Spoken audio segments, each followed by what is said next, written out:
Yeah. Things are like we're going to have a lot of fun with the every common writer is basically going to get a chance to react to the Red Panda writer. Oh, that's going to be fun.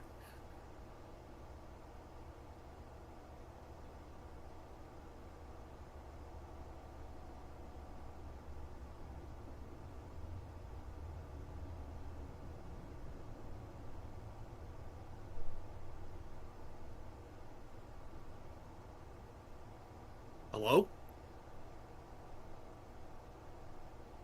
Must have taken a break.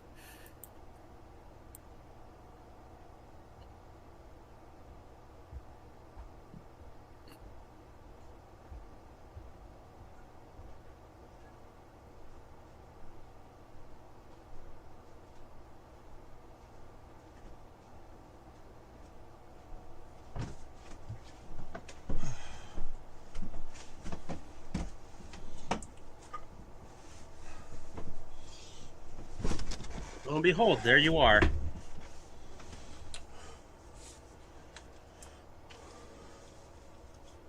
All right. Welcome back. Hello, Internet! Welcome back to the Cave. Vegas Bear here, as always, with Mekumon. Hello. And today, it is Wednesday. It is Wednesday, my dudes. And, of course, we are playing Ben 10 Power Trip.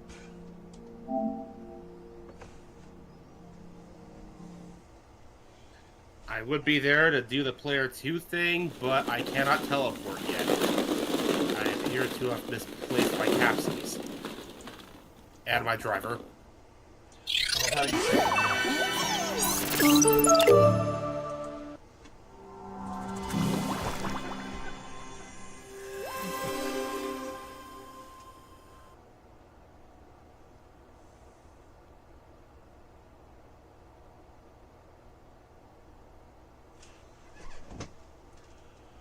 Alrighty.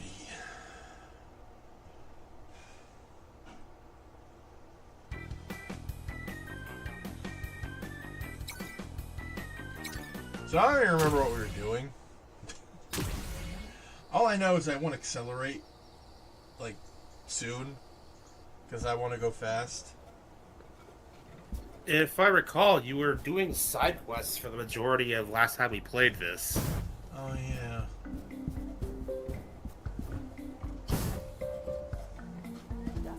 But we do have forearms now. Going up! It's true. Coming in hot!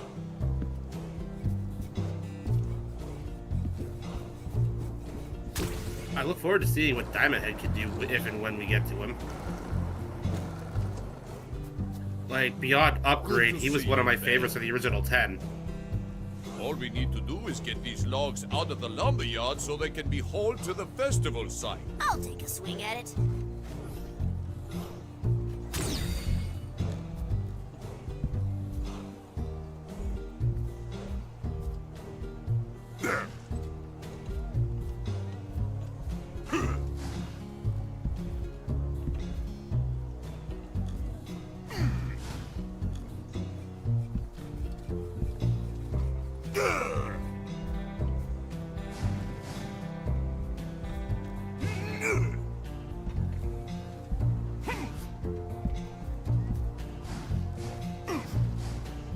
Good job, Ben.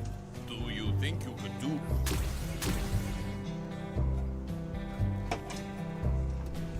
Ready? I bet he can hold 4 ice creams at once. Once more into the breach. Yeah, so I was mentioning earlier, but I did introduce Kraken to what I was doing with EO, and she got a kick out of the name for the Martian transformation that I put in there.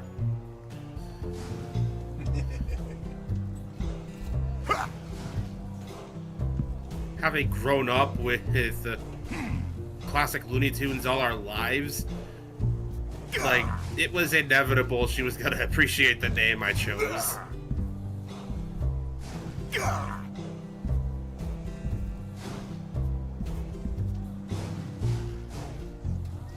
I remember when you first picked that name, it was like, when I realized what you were doing, I was like, oh, that is clever.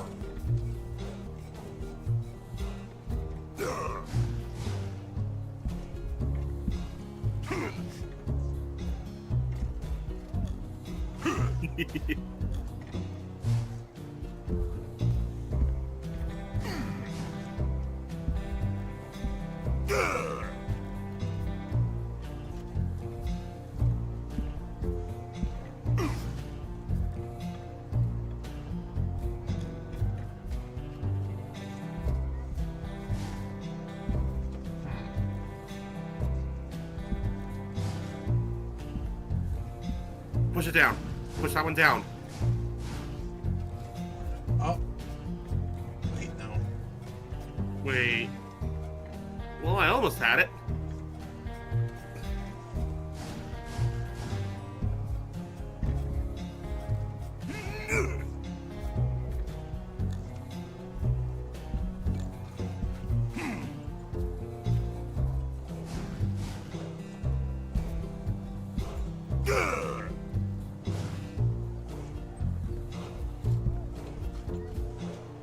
Wait. Try pulling the white ones up now.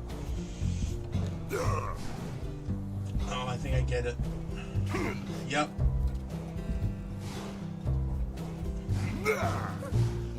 Nice job. We knew there was a reason Stefan recommended you. You can chop that up as a success. Ha! You're all right, kid. Want to come practice chopping with us before the festival? You don't have to axe me Yeah, twice. go figure, That but, sounds like a blast. Turns out Kraken and I have a knack for naming Ben 10 aliens. Great. Come meet us in the woods when you want. For instance, one of my favorite names I've ever heard Kraken come up with in terms of a Ben 10 alien was an alternate for Ghost Freak. Oh. She calls him Polterheist.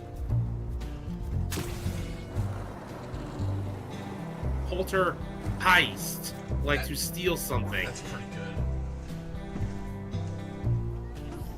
Like, for instance, to possess and take over a body. How big is this man that forearms is smaller than him? Look out! Very. Get ready for launch! This is nothing. Why can't I?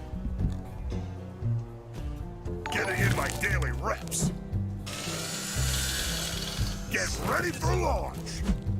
What the fuck? This ain't right. This is nothing. This is very much not right. Why is this not working? Look out! Didn't even break a sweat.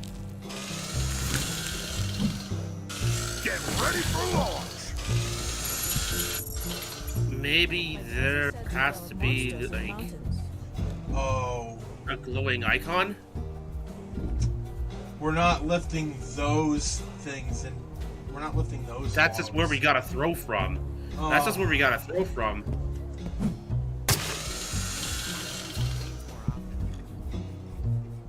But at least we have beacons leading us to where we gotta Look go. out. Yep. Also, Hayate Leaf 49. Hello, thank you for the follow.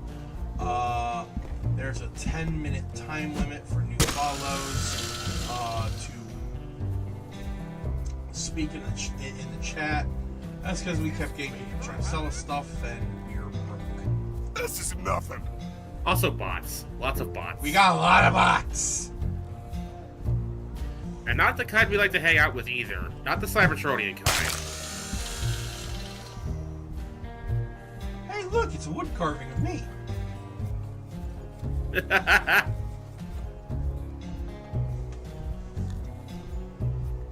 always have fat. Strongest alien ever.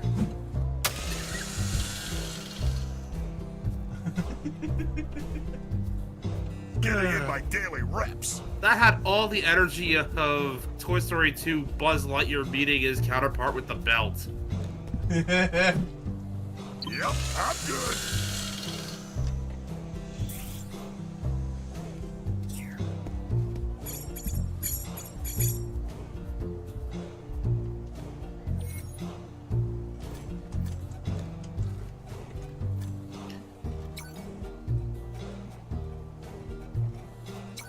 That's kind of far. Yeah, that is pretty far, actually.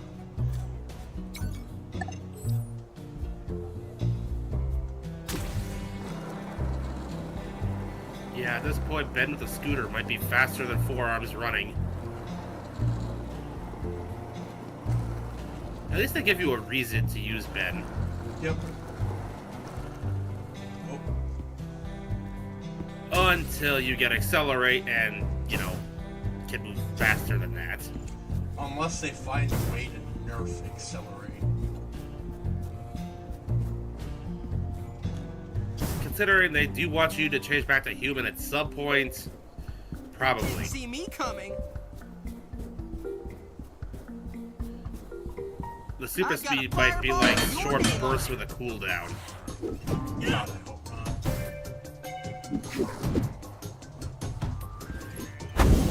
It makes the most sense. It does, and I hate Not it. to beat it's gonna be fun.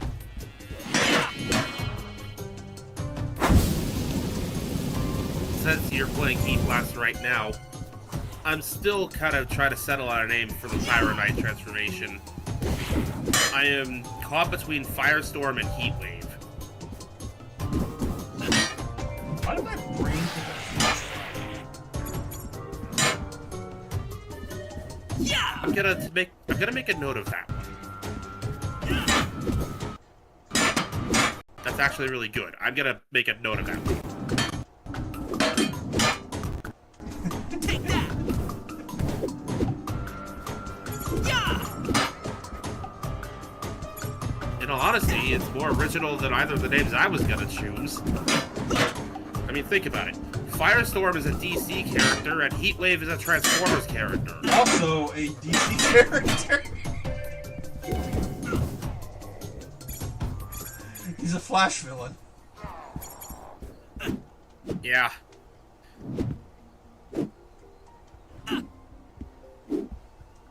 But Flashfire? That's actually fairly unique.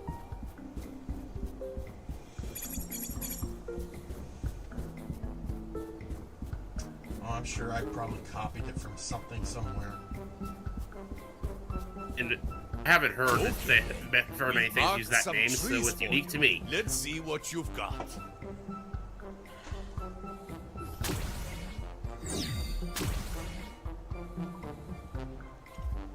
Why are they all dancing? Oh, God, what kind of unholy ritual are we taking part in? I don't know, but they popped up on the screen and I don't like it. Prepare for impact.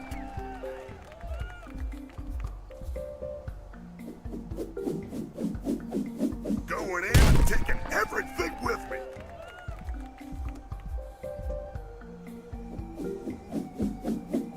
Coming through.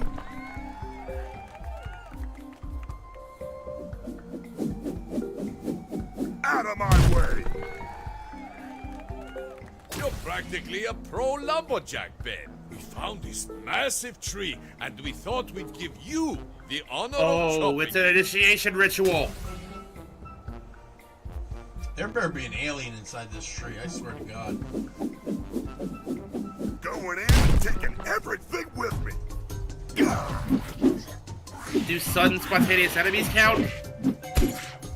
No, because they're made of wood. And I'm pretty sure they were made by X.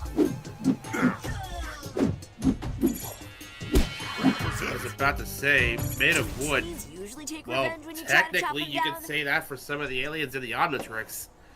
I'm not sure Like what that. Wildvine is, Good thing you were here, Ben. I hate to admit it, but we were quivering like but Ultimate Don't worry Swampfire about it. definitely has I some should probably wooden check elements in to with him. Hey Gwen, what's up? Hey Ben, how's it going? I got to hang out with lumberjacks.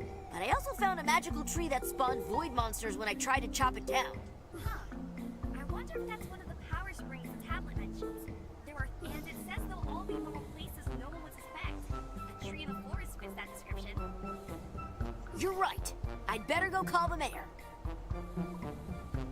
Bye, Ben. Oh, and bring me a souvenir from... Yeah, he hangs up on me. There's a little bit of that classic Ben 10 energy, so it's not completely lost. Lucky me.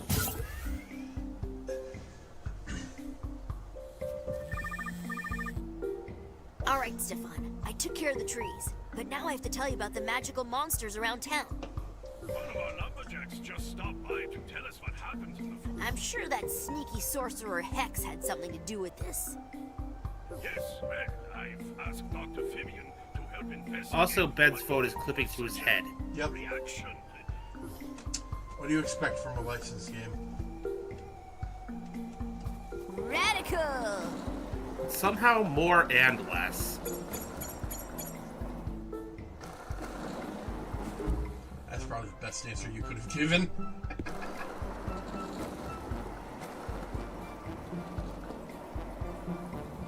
Because, like, I did grow up on licensed games alongside all those racing ones. Off the top of my head, for the licensed ones, I did mention Spider-Man, the movie, the game. I mentioned SpongeBob, Revenge of the Flying Dutchman. I mentioned Scooby-Doo, Night of 100 Frights. There was Looney Tunes Back in Action, the movie, the game.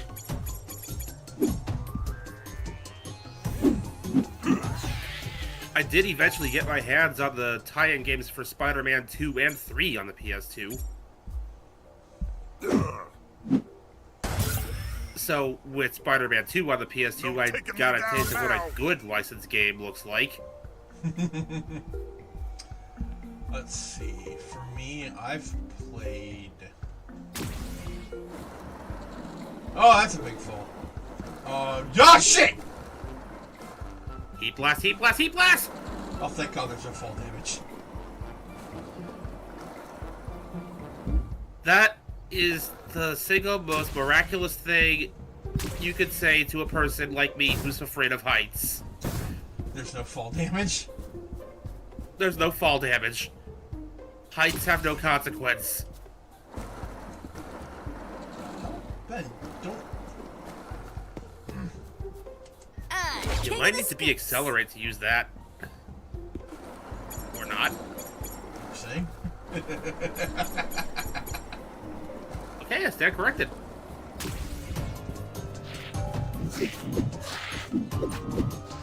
You were talking about some of the licensed games you grew up with. Yes. Very Odd Parents, Breaking the Rules.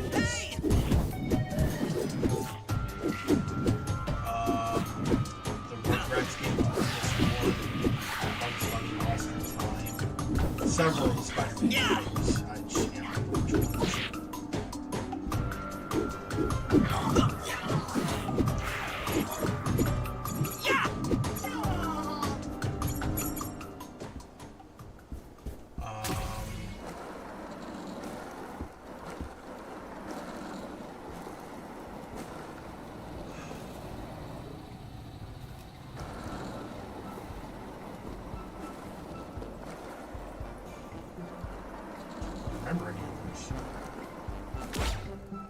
There are a couple of others I played that are, like, coming back to me now. In regards to Spider-Man, I'm not sure if this one counts, but Spider-Man Web of Shadows on the Wii was definitely an experience.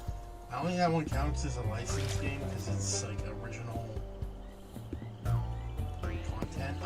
I'm honestly not sure what the stipulation for a licensed game is outside the fact that it's a licensed property. Well, it's based on the Spider-Man comics. Does that count? I guess. I have a concoction that could neutralize the supernatural energy. And I know for a fact it's based on the comics because they referenced getting the suit for the first time on Battle World. There's a boss fight with Wolverine where he will periodically leave to heal, latch onto a wall, and ask you trivia questions to determine if you're actually Spider-Man or some kind of imposter with a very similar suit. And he does ask some fairly obscure trivia questions.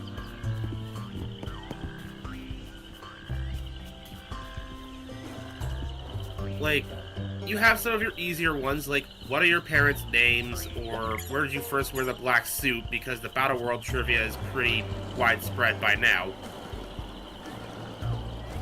But then you get some of the weirder ones, like, whose killers did we track in Berlin, or who served us roasted pie? That's, The answer to the last one was Aunt May. Which Peter mused at how weird it was to have had Wolverine in his house.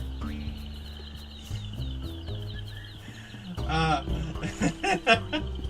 remember that one panel where Wolverine walks in with a drink and a cigar, and Aunt May takes a cigar and puts it out in his drink, and Wolverine isn't pissed.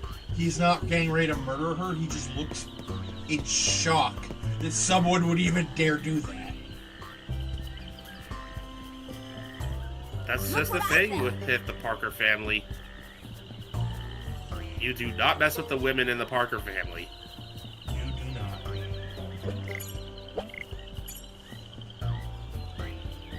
There was one question that actually caught me off guard that I had to legit guess.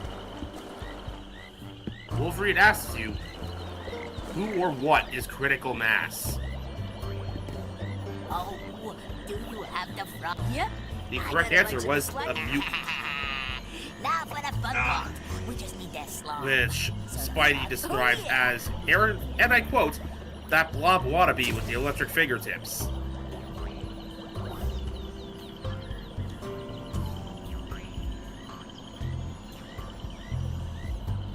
Another question, I believe this was the last one, was who declines joining the new Avengers?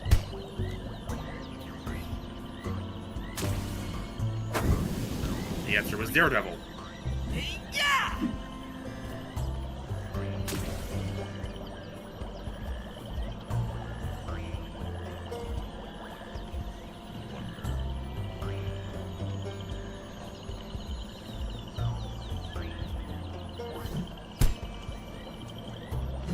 Look out!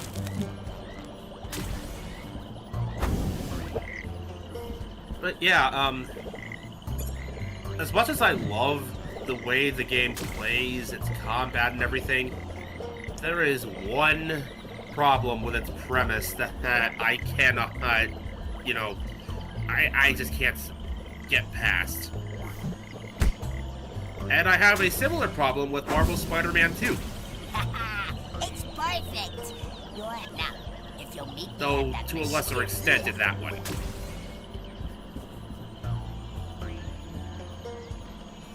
Venom multiplying in order to effectively conquer the world by absorbing it is not something in character for that symbiote or its host.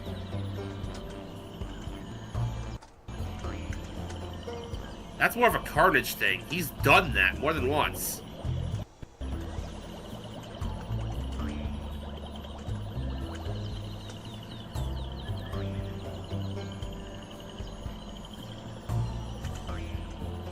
Now, like I said, I have less of a problem with it in the Marvel Spider-Man 2 version of Venom, because at that point they're establishing that this Venom, that symbiote, would do that.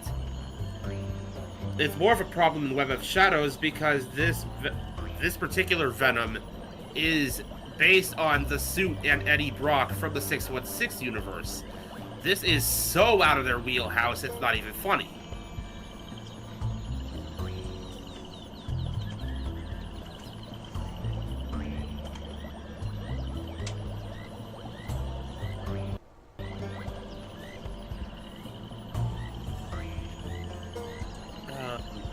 The other game that popped into my head.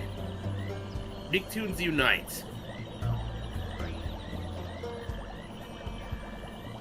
the first game in a multi-game series put out by Nickelodeon where they crossed over their various Nicktoons to conquer a particular threat.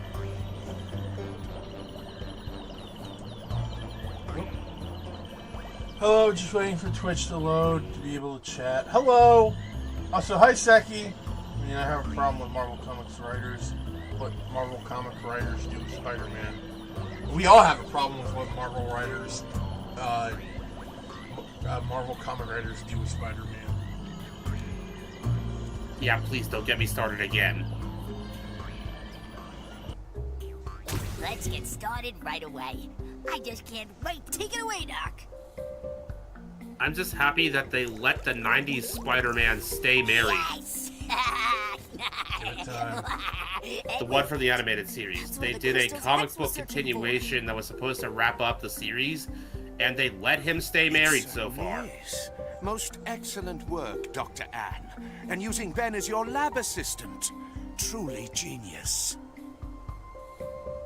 For Let's the most get out part, of it just here. seems like the Oh, main and universe Ben, Spidey I there have are a party allergic to gift for letting you as a grow and thank move you on for with your his life. help. Other Spider-Men, other versus Peter And Parker, Vivian. they're allowed to I should grow. have known Just she'd be not the main slimy. universe. Wait, her full name was Amphibian? You know, I'm not even surprised given the pun they're trying to go for. Is she related to Dr. Animo? I almost said Dr. Muto. That's a completely different thing. Spider-Man gets bullied hardcore nonstop by the writers. It's gross. Dr. Aloysius Animo, Bring it on, Franken. if memory serves what his full name was. Ow. Take that. Which, by the way, if you name someone Aloysius, you are basically begging Like it for never them happened. to turn into a supervillain with social problems. Like, come on.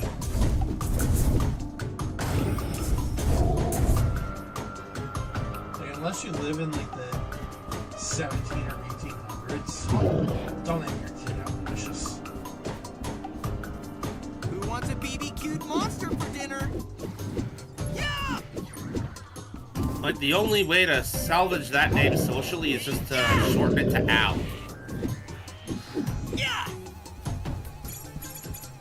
Hey there. And this is coming from a person who has struggled with social cues and interactions all his life. And even I instinctively know this. Yep. Don't name your kids Aloysius. Don't name your kids Khaleesi. I love a good fight. And for the love of God, don't name them after your favorite fictional characters. That's what the Khaleesi thing is.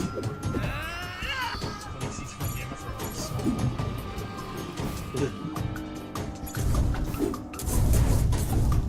That would explain why I didn't recognize it. I've never watched it and don't plan to. I mean, it was good until that final season. Hi, Deva. Hey, Deva. Hello. Your bark is How worse than your goes? butt. It goes good. We just fought a Wants a tree. BBQ'd monster for dinner? We're still fighting a tree. I'm sorry, you thought of what? Tree. Yeah. A magically possessed tree. Yeah. Ow. The main villain of the game is Hex. He's a sorcerer. Yeah. Oh. Wait, isn't he where Gwen got those lucky charms she was using? Yep. In the original continuity, yes. Fire. I've only ever seen the original continuity. I'm not gonna lie to you. That's why I'm giving you the answer as I'm giving it. This is the reboot, so I don't know if the charms of Bazelle were a Just factor a in pile this of case. firewood now, but that was no joke. Okay. Hex isn't messing around Thank with you. those crystals. Oh god, the graphics. Holy shit, dude. Well, it is a licensed game. This'll make me stronger. Yeah, I see we went single cell shading for this. At least the 2D stuff doesn't look that bad. Yeah, because it's from the show.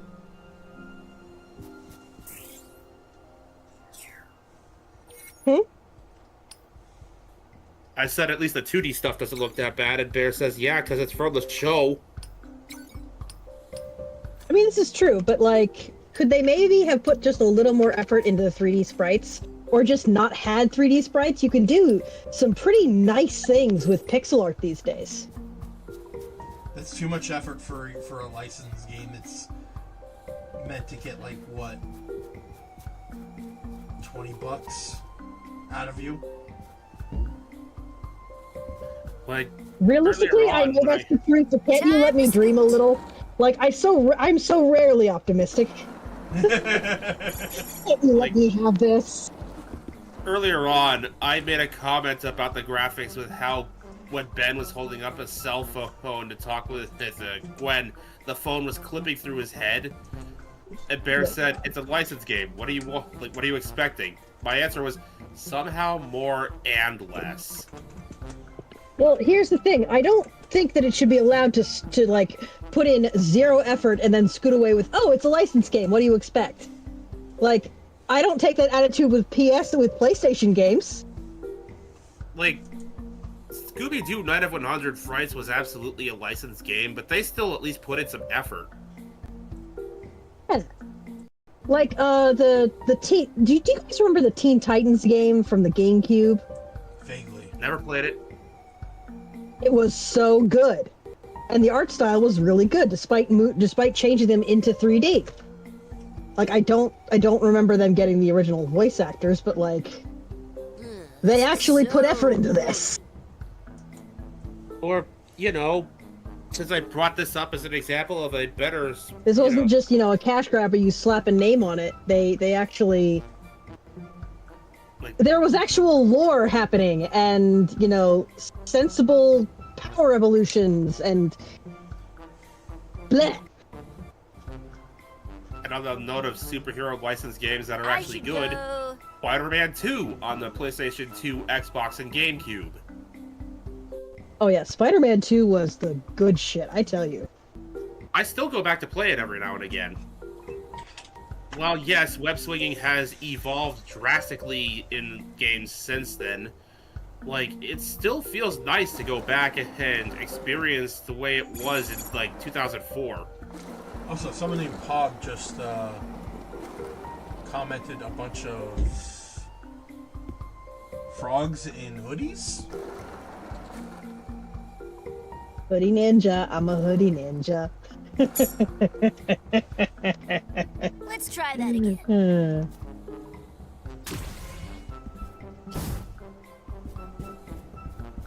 So I scared the shit out of Mekumon by jumping off that cliff, by falling off that cliff. Yeah, because IRL, I am indeed afraid of heights. Turns out there's no fall damage. And that's why I'm not freaking out about falling anymore. My brain has sufficiently divorced itself from the reality of the game. Wait, you're afraid of heights? Coming in hot. Always have been. Huh. See, I'm not afraid of heights, I'm afraid of falling. That's basically what a fear of heights is. Like, how fear of the dark isn't fear of the dark itself, it's what could potentially be in the dark with you. Well, like, I say that because I can stand, like, in a high place, no problem. But if I feel like I'm gonna fall, I freak the fuck out. Honestly, same. I'm the kind of person who could be high up, look down, and immediately picture falling. Oh boy. Unconsciously. Pog says, "Hi, so is this game just alright? Or is it at least bad enough to be good? Or is it not been long enough to make that opinion?" So, I don't know if I'm the person to ask this question, because I have a very high tolerance for bullshit. He's friends with us, by the way. That should tell you something. Like I have seen some of the shit he plays. I like the Death Stranding gameplay. Let that sink in for a minute. I mean, I've gotten Bear to play some pretty ridiculous stuff. She has. Most of which I liked. Yeah, that was the thing. But in my in my opinion, in terms of primary, sorry, go ahead. In my opinion, this game is okay. An open world Ben 10 game is actually a very good idea in my opinion. And this game, like, it's not breaking new ground or anything, but it's serviceable. What I'd like out of a Ben 10 game is, like, you don't necessarily have to have all 10 aliens available at once. Like, maybe limit it to, like, equipping 2 or 3, like 3 or 4 at a time to, like, the D-pad or something, but you still have all 10 to build a custom playlist. So kind of like what this game does. It's, more or less. Honestly, I would prefer more like you unlock them as you progress, the same way they did in the show. Like, and they'd work kind of like HMs, the way in Pokemon does. Like, yeah, these areas are closed off to you until you have access to this power. Ooh. So it rewards repeat exploration and going back to other areas, which, you know, sort of lengthens potential gameplay. So, for instance, you start with the default 10, but there's eventually a place you need Cannonbolt to get into, and you have to unlock him to get there. Yeah, and it's not necessarily after the point in the game map where you get him. It could be in the starter area. So you've been going through going, I wonder how you get in there, and then you get Cannonbolt, and it's like a little bit, yeah. It's like, and you go back and go, oh, how could I have ever imagined it was anything but Cannonball to get in here? This was so obvious in hindsight. Dude, an open world Metroidvania style Ben 10 game would be really cool. I mean, yeah, while we're imagining things, I'd also like to imagine a unicorn.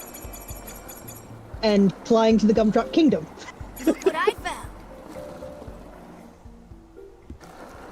Just like to imagine a world that doesn't suck. My dream game would be like, well, my dream game nowadays would be a game with a story written by Really looking forward to the weekend. either I don't know, what are they called? Human? Hideo Kojima. They're called humans, I swear. Either written by Hideo Kojima or whoever did the writing for Shovel Knight. Okay, I could go on a rant about how good Shovel Knight is, both in gameplay and, like, storytelling-wise. And I would absolutely let you finish experience. Okay. Oh, Pog says, I remember this game had the multiplayer where you have a person playing as Kevin with their own unique models, so that's cool. Yes, I will say, like, the game does have that going for it, but it is local co-op only, unfortunately. Hey there, kid. I'm Ariel. So, Yeah, let's add that to the list of features we want. Online. Yes. Alright, so Online co-op and local co-op. I want to be able to play on the couch or across the continent. Yes. So my perfect game would be written by Kojima or the people behind Shovel Knight, with combat by Platinum Games, because they're really good at combat.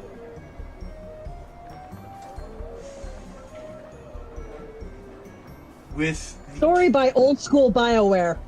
Oh. Like Mass Effect 1 and 2 BioWare. I mean KOTOR 1 BioWare. Yo. Mass Effect 1 and 2 is the earliest I've experienced BioWare, so... Well, I know what we're going to be playing eventually. Old school. Old school BioWare, not EAware. Fair. I know I said combat by Platinum, but maybe like the action director behind Devil May Cry 5. I would argue God of War, because some of the combos in that is almost balletic and it just flows so smoothly. Yeah. Closest I've come to Platinum Games combat was Transformers Devastation. Oh. Which was a platinum game. Yes, and it was good. I could use someone with your. Anyway. Sucks that it never got a sequel because it legit ended on sequel bait. You'd put me on the front page? Yeah. Puzzle elements designed by the Portal lads. Yes. Yes. Also with humor done by Valve's team because they do some damn funny stuff. Oh god, they do, yeah. Absolutely. Okay, so Also, I think Pog was it? yes. Was asking for if this game is a recommendation. We got a little bit off track. Yeah, I said that it. The answer is suit yourself. Because, like... The answer is it's serviceable, as I said earlier. Precisely that. So suit yourself. It's serviceable. It's not amazing, but it's not horrible. The featured story. Get down there, kid. Yeah, no one's gonna peer pressure you into playing this game, but it's worth a shot. If you got like if you enjoy Ben 10, you'll probably get a you'll probably have some fun with this. If you've got like a day to just chill out and do whatever, play this game. Probably wouldn't. I'm Carla Clams, the shopkeeper around these parts. Grab a friend, grab some snacks. It's a decent time killer. He says, or they say, I mean, my opinion on the reboot as a whole is mixed, but I do like what they did with Kevin. That was fun. I see you've got some coin. Take a look at my shop. I'm gonna refrain judgment on the reboot just because I haven't seen it yet. I know the art style is different, and I kind of miss the old Teen Titans style that it was in.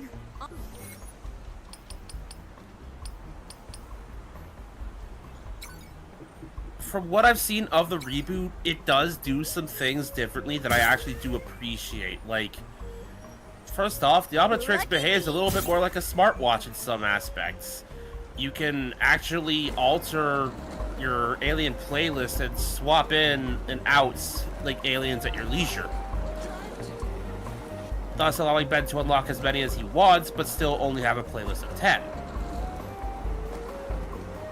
Yeah, I kind of liked the original Omnitrix just because it meant they had to work harder to solve problems. Does that make sense? They didn't have just a fix-it button. Oh, I'll just swap these out and now have the things I need. I mean, that's entirely fair. So,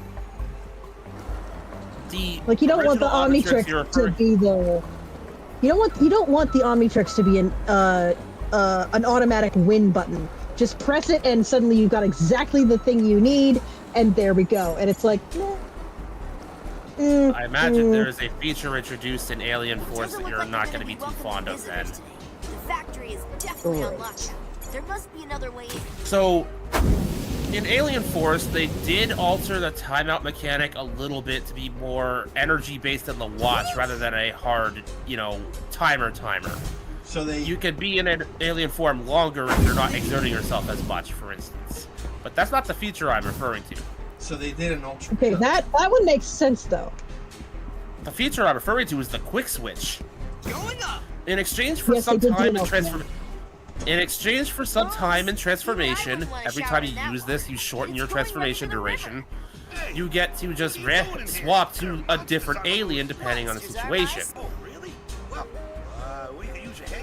If you went Heat Blast but suddenly need to go Diamond Head, for instance, you can do that, but you'll have less time as Diamond Head than you would have if you'd stayed Heat Blast. So you're still on the same timer, you're just swapping what you are.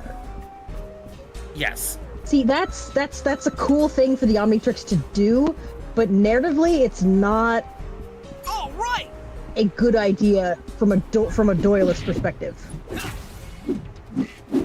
Eventually, they just forgot the timer entirely and allowed Ben to quick switch whatever he wanted, but that was with an upgraded full production model Omnitrix as opposed to the prototype he had been working with prior, so... Pog says, as someone who has, I assume, watching the reboot, I would recommend bracing yourself for the first season because it is bad, like super bad, but after that it does start to pick up, mainly when it stops rehashing old Ben 10 plots, but 100 times worse and started doing original things.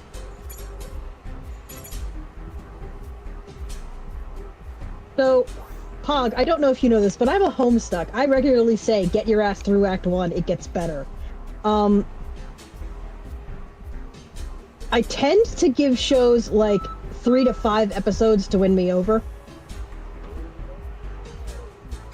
And I know the 3-episode rule, like, okay, you have to watch like 3 episodes in, and then you've got a pretty good idea what's going on. That varies from show to show. Some only need 1.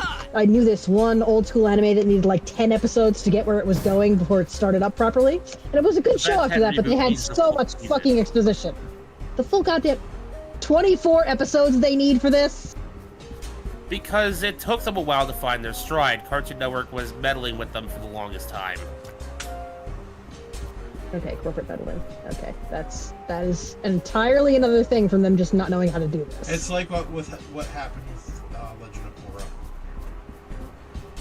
Yeah. Like, I'm sorry, that was the most bland romance subplot I have ever seen. Not even the characters seem to find that shit compelling. Because the writers were under the impression they only had 1 season. And then when the show was popular enough, Nickelodeon was like, okay, you get 1 more season, but that's your last season. Repeat with each new season added on. Yep. That's why everything was... Which is why that shit's like that. I don't care for Legend of Korra. Like, I was happy to have new Avatar content, but it's not a direction I enjoyed. I just feel bad for Korra. Everyone hates her. But it's like, do you hate her or do you just hate Nickelodeon? Because, like, as a character, Korra herself could have been an interesting avatar. She was, in essence, the exact opposite of Aang personality-wise.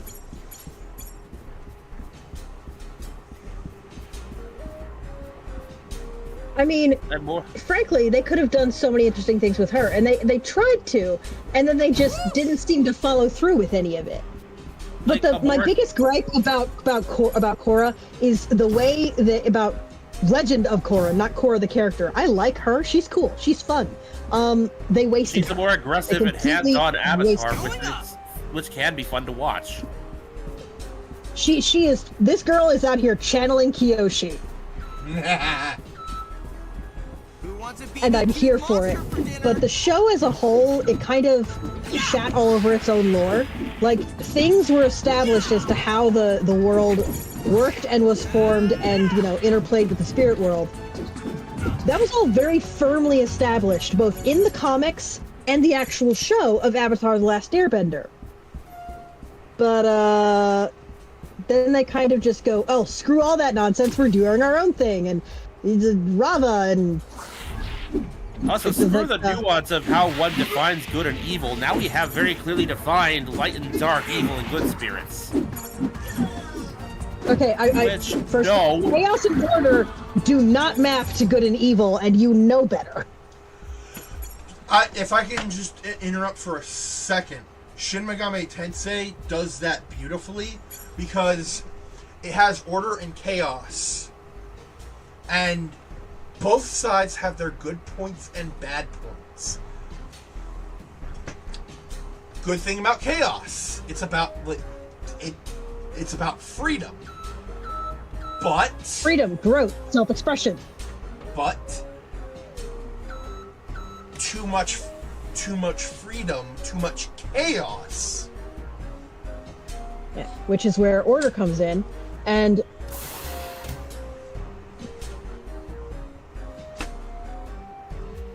like, you could have too much of a good thing. Here's the thing about order, though. Like, a lot of times people will posit it as the good of the trio, but here's the thing: a world of absolute order is all people everywhere looking the same, acting the same, and thinking the same thoughts. They wear the same clothes. Yes. They live in the same houses. They do the same things. There is no individuality or even free will in a purely ordered world. That is precisely what Primus was attempting to establish in the Shattered Glass continuity.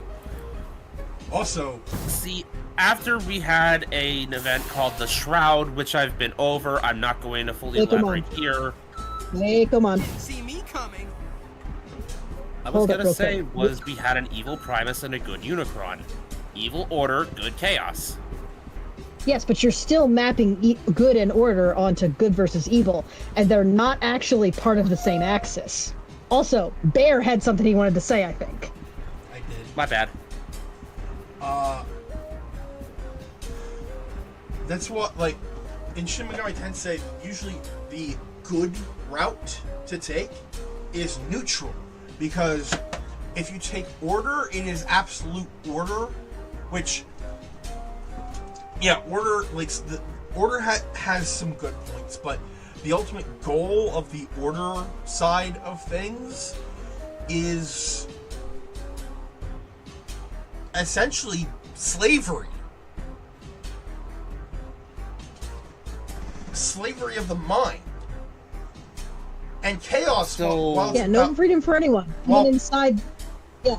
while chaos is freedom, it's also, you know, chaotic, destructive, like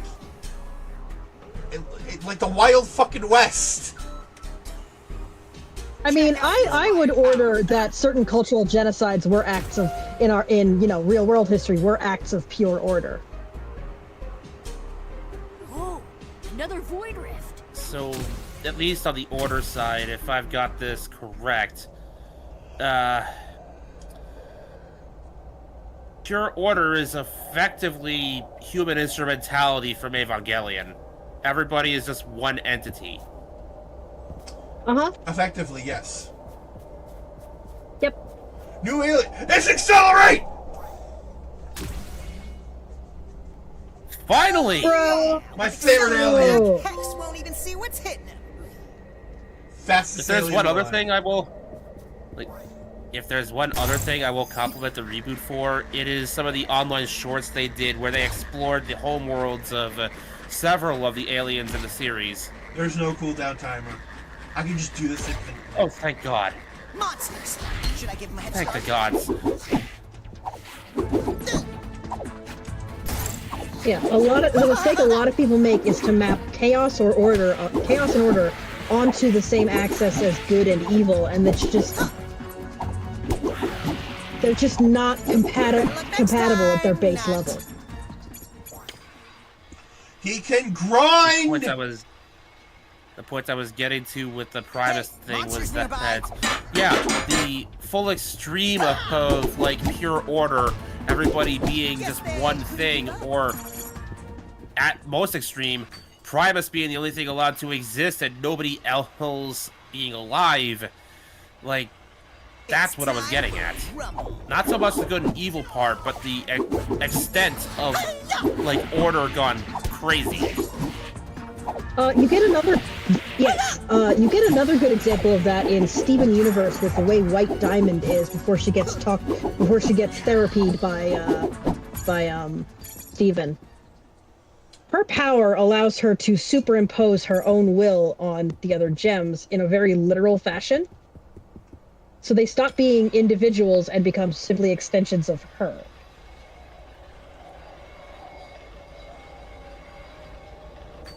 Which is a terrifying power to have. But yeah, it's an extension of her ethos, which is, way too much fucking order. The key is balance. The same thing with Avatar. The key is to balance chaos and order in such a way that it is good for everyone. Whereas opposed to, like chaos, too much of it, that's bad. Order, too much of it, that's horrifying. Why are you acting like a child? Because I am a child. What's your excuse? Hey, I love that line. The fact that Connie just went, oh! It's like, I am a child. What's your excuse? The fact that Connie reacted the way she did to that was fucking great. Also, apparently, Seki does not like reboots. Well, Get out of here. In fact, It's their own. Everybody has their own personal taste. yes, but my opinions are correct. This was like, my existence is incorrect. Stop that. No, seriously, it is legitimately incorrect. Where is my good luck? That has been missing for like the majority of my life. Nice. You know, I think I figured it out. You guys have gotten such high luck that it's actually essentially flipped over and started over again at 0. Hog says XLR8 is my favorite OG alien. One of my favorite overall is a toss-up between Swampfire, NRG, Armadillo, and Blocks. Ben, Ariel wants to see you about something. I like Sunspot, honestly. On the spot. I don't remember Sunspot. I might be calling him the wrong thing. He's the one that lived from that planet race of aliens that live on a sun. Oh, that would be Heat Blast, the fire guy we're currently at. Thank you. They're all named like Transformers, and by which I mean Hasbro characters, because Hasbro also does My Little Pony, and they name them the exact same way. You'll notice. Yeah, that is something I noticed years ago. Like, several Transformer names cross over into pony names like damn near seamlessly, and vice versa. Because you know they. Sorry, have to pretend to work while the boss is here. I just like Blocks. He's my funny Lego boy. You know what? That's fair. Hey kid, what'd you find? Ah, yes, my favorite Lego Rilla. And dumping waste into the river.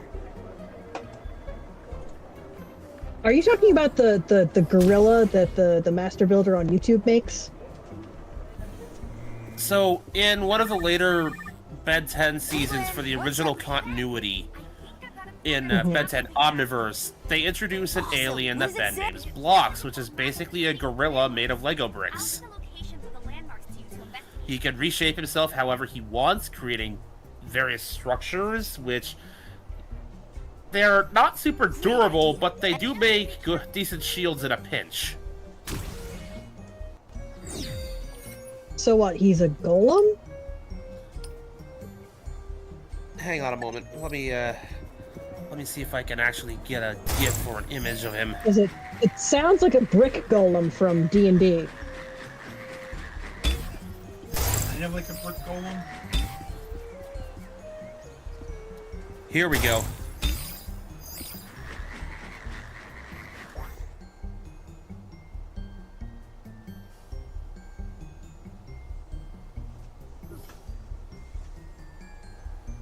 I've put them in the streaming chat here.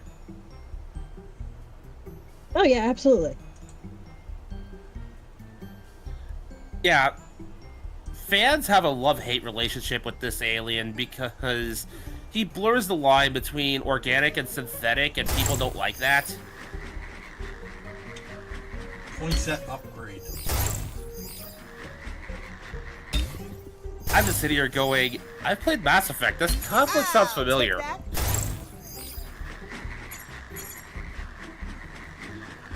Also, I see the meme you sent before this.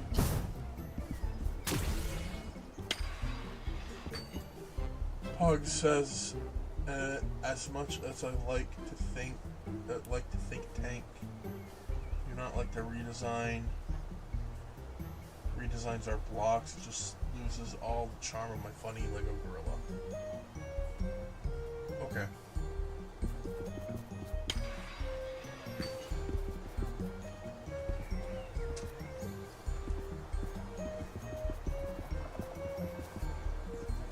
Is anybody else?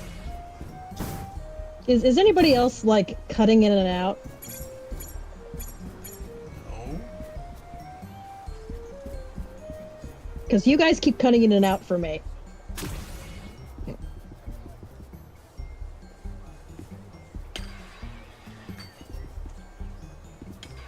one's cutting in and out for me. Monsters!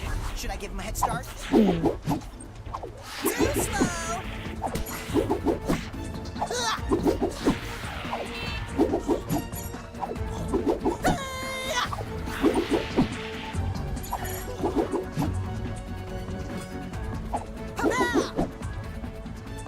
So, when I mentioned that quick switch mechanic the Omnitrix had, they did eventually remove the countdown timer with the final product Omnitrix that Ben had in the last series of this continuity. Uh-oh. Also, the game crashed. Lovely. But, the thing was, they counteracted the ability to quick switch and took into account the lack of the countdown timer by having the watch just stubbornly keep transforming him into the wrong thing, no matter how many times he attempted the quick switch. Which, I'm just sitting here going, why even have the quick switch if everything it gives you is wrong?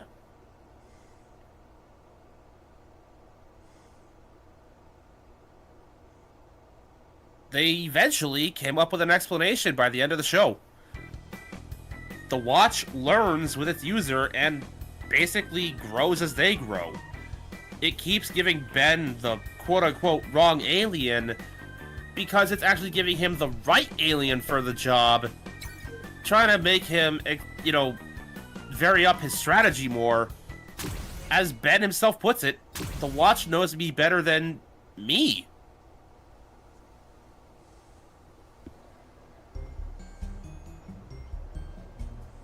So, yeah. The watch is, to some degree, self-aware.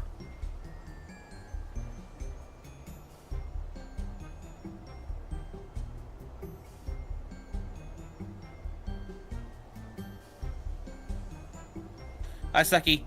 Hello, Seki. No. Where the fuck is my headphones? Oh, it's right here. Man, I thought you didn't use headphones.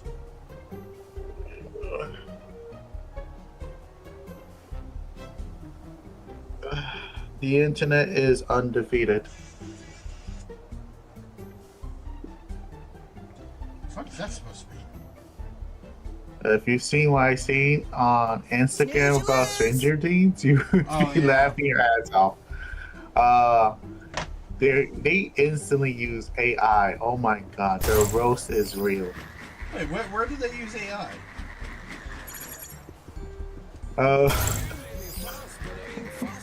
So people thought we're accusing the brothers using AI, but that's a lie. Because if you look at the video they have, it's Google Docs. It's just you can barely see the logo, but like people use AI to create a better ending. Of the They use finale. AI. It's not a better ending. To them it is. If they had to use AI to make it, it's not a better ending. I gotta love the fans. They get the villains they get the villains to twerk and shit. I was like, this is fucking wild. While we've got XLR8 as our new alien in the game, I'm just gonna put this GIF here and say this was my favorite design for XLR8 the series has ever put out. The black and white. The Ben 10,000, the original Ben 10,000 XLR8.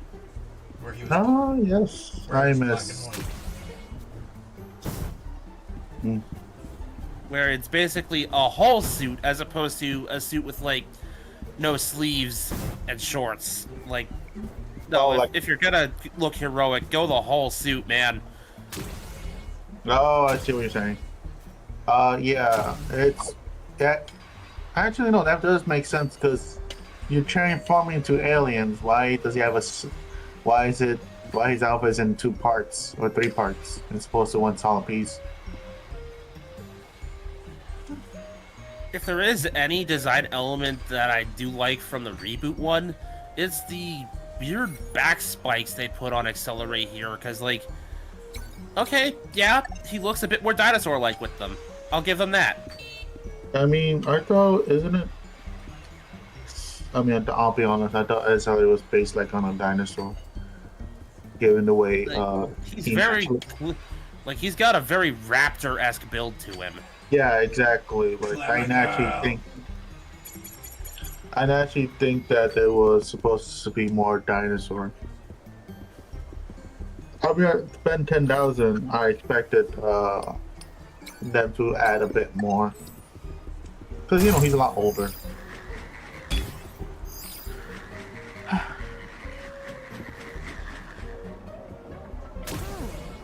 Now that...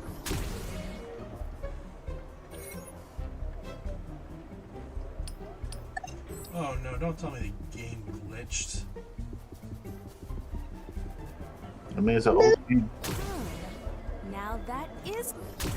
I mean...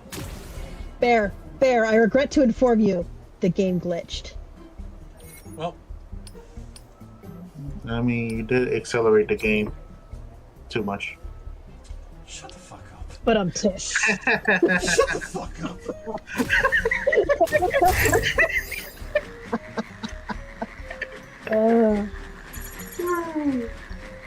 Another Ben 10,000 design I prefer over the classic.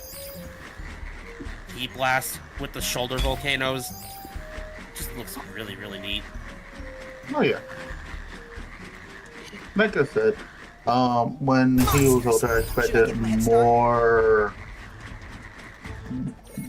mature, more design. Because, you know, he's older. So I expect Heat Blast to have like more volcanic texture on his outfits or something, as opposed to just what we have in the original Ben 10. Like, add more.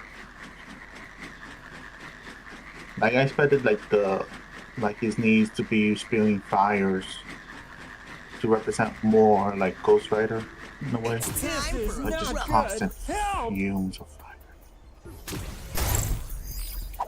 I do like that as far as the series is concerned, though. Like, the shoulder volcanoes is something that has remained consistent with mature Pyronites. Adult Pyronites just have those. Nice.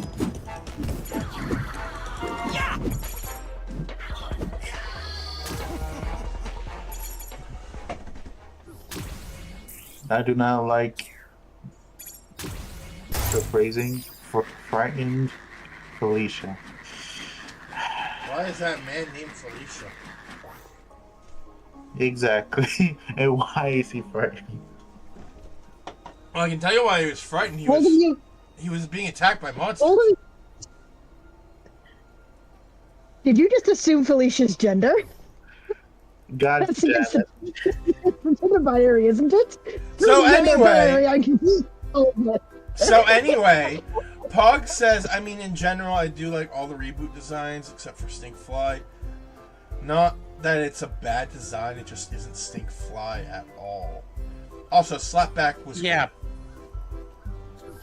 Yeah, so the Stinkfly redesign for the reboot basically took, you know, the big stinking insect and made him humanoid. Hey, kiddo.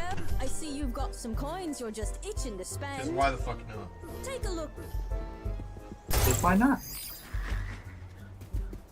Slapback was an interesting design because the idea was anytime he is physically struck, he splits into smaller and smaller duplicates with increasingly dense atomic structures, making him stronger every time he duplicates.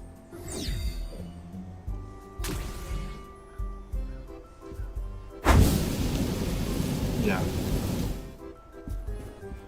Also, it would be a nightmare to fight him. Also, the last gif of Ben 10,000 I put in the chat here is why you don't take him off.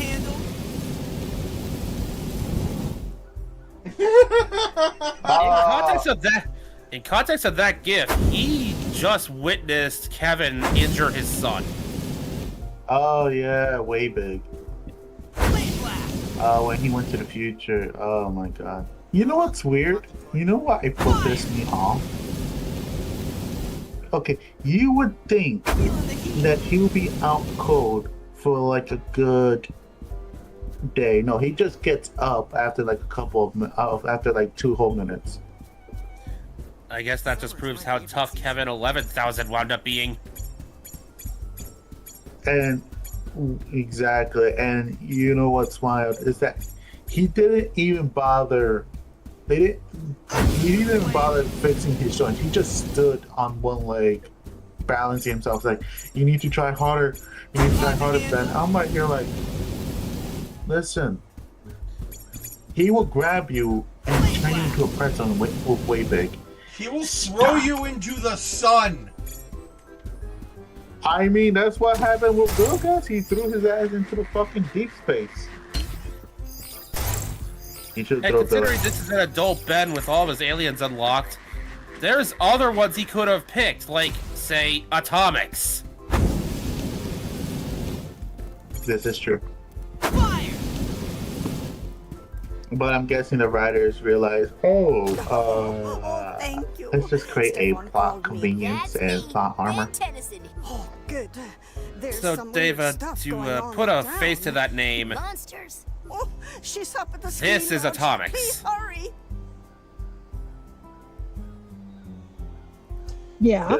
He is His Ben's. shtick is all of his attacks are nuclear powered. He is Ben's second. I see that. He is Ben's second strongest alien. Well, who's the first? Alien X. That's true. Let me get a face for that name then.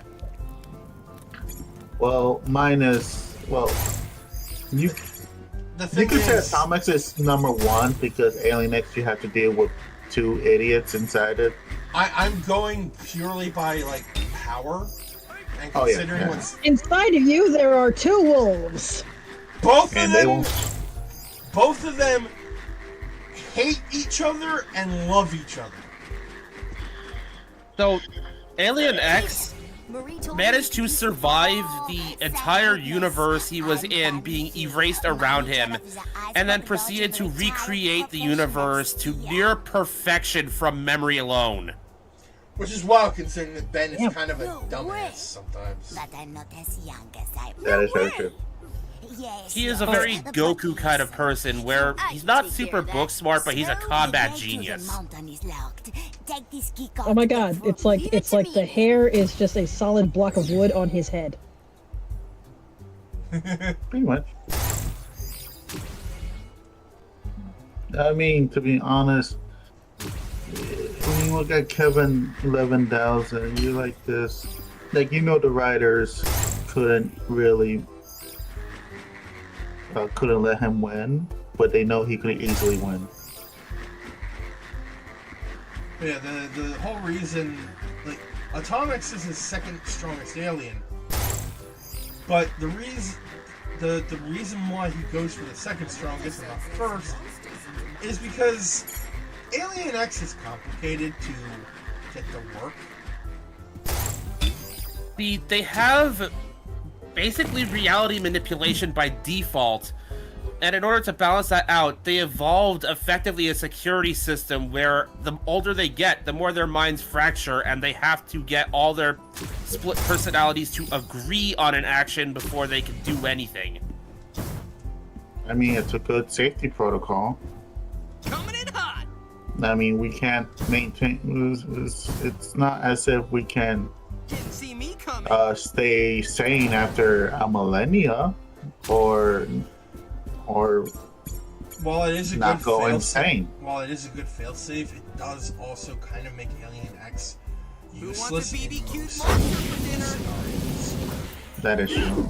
At least until later in Ben 10 Omniverse, where Ben managed to convince the other two personalities to give him full control of the aliens so he never has to converse with them again, because they don't like him very much either. He basically told them, look, you guys can debate all you want over here in the background while I take control of the thing.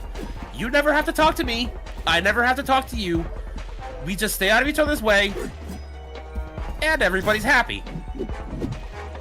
Okay, sure, why not? I'm never happy. It's- Shut up.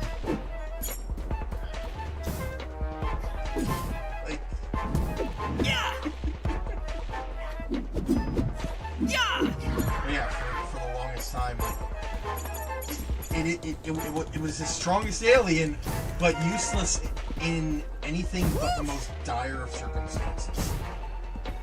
The last two gifts I posted there were what happened when Ben gained full control. He's fighting another of that species, by the way.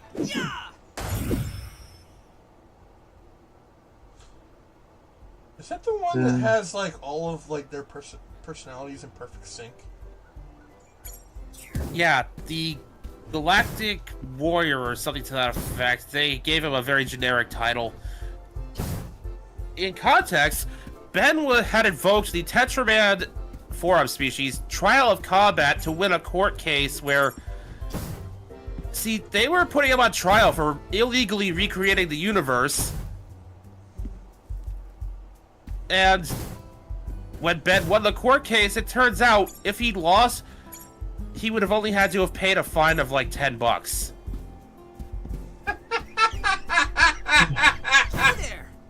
He went through this whole fight to save $10 and didn't even know it until after he'd won. Just imagine you just got beef with someone and you didn't realize this whole thing was just to save $10. Prepare for impact. Like, up to that point, they made it sound like he'd be executed or something for this kind of crime. But no, all they wanted was $10. Man. Ben was none too happy with his lawyer after that. Who was his In lawyer? his fairness, in his fairness, they exaggerated it. His lawyer, by the way, was a Galvin, gray matter species, named Chad Smith. Oh god. Brought to Dumb Bowl. So I know in the reboot, I think Kevin made his own Omnitrix. He did. He did. He has his own versions of Ben's aliens as well as some original As ones well of his own. Namely, Bashmouth, his answer to Wrath. Because what else would you get to fight a cat but a dog?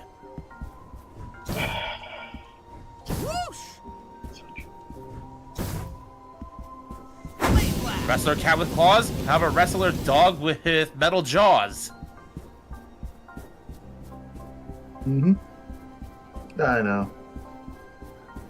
It's just weird because, like, it sort of throws it away. But if we look at the OG series and the sequel, it's like, wait, how did he figure this shit out? He had no one to teach him. It came to him in a dream for the flame. Oh god. That's It came to literally the me in a explanation dream. he gave. That is literally the explanation he gave. We later found out that it was a vision planted in his head by Vilgax. Going up. Vilgax, the guy that has the most beef. And is voiced by a previous Ben 10 Yuri Lowenthal in the reboot. Interesting. I'll need this. No. You die a hero or you live long enough to become the villain, I guess. I mean, there's no lie. You die a hero or live long enough to become Darkside Phil. No, but Vilgax has so much beef with Ben 10. I'm so I glad. think I'm so glad no one asked me who Darkside Phil is, because holy shit. I'll admit I was tempted to, but every freaking survival instinct screams no. No. I'll just put it this way. He's probably the worst, most successful streamer.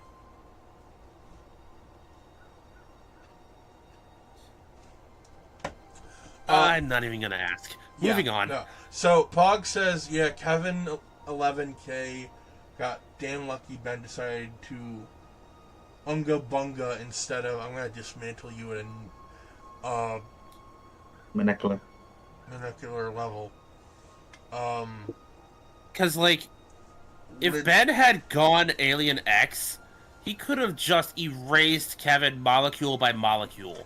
Literally the only canonical difference between Ben's favorites, difference was Ben's favorite smoothie flavor was slightly off. Is it time to let off some steam? That was the only difference. Yes. Everything else was exactly the same, and it didn't need, and it doesn't need it to go. He would lose to Green Lantern, and I think that's a little BS. But you know, it was also a bit. Unreliable, and you also mutated all of the aliens, especially Gray Matter. I'll like spark he's a fear in completely any different enemy. alien, pretty much.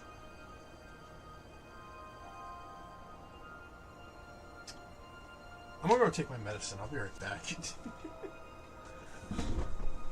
Right, so first off, yeah, the smoothie flavor, they treat it like a joke, but yes, the one thing he couldn't get exactly right was the grape smoothie. I do remember that Benton was very, very, very happy about a monster who is a smoothie of his favorite flavor. And all he did was chug, chug, Extinguishing chug, monsters is chug, my specialty. chug, chug. Homeboy had the time of his life.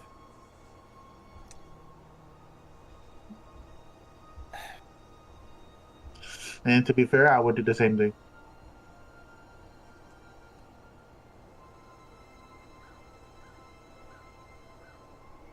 Let's turn up the heat. Honestly, we got to go some pretty wacky places in Ben 10 Omniverse. For instance, Ben himself got to go back in time to the literal beginning of his universe while chasing a Chrono Sapien, time manipulators basically, who wanted to alter the creation of the universe to make it in his image and become a god.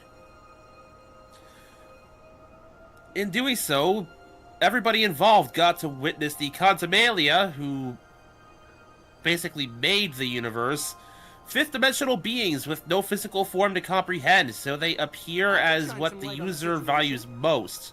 Well, viewer values most. In the case of the villain, all he saw was himself. Naturally. And here's where fans were pretty angry with the final episodes of the show. There's no match for me. What Ben saw was a bunch of Mr. Smoothie Cups, as opposed to, you know, Grandpa Max, the man who taught him how to be a hero. You should never give it the original coat. Is something burning? Oh yeah.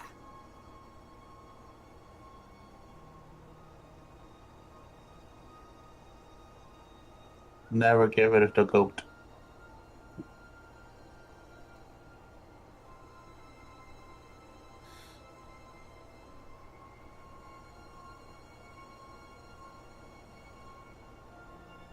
In regards to how the watch works, though, there are some other interesting things. Since gray matter was brought up, Ben reacts quite wildly to gray matter's intelligence. Frequently, gray matter will say something in regards to what he's doing, and then it'll suddenly cut back to Ben going, "I wish I knew what I just said." Extinguishing monsters is my specialty. Implying that the smarts are there, but he cannot manually access them. That's gonna piss off a lot of people. In my mind, this is actually how you depict Eldritch insanity.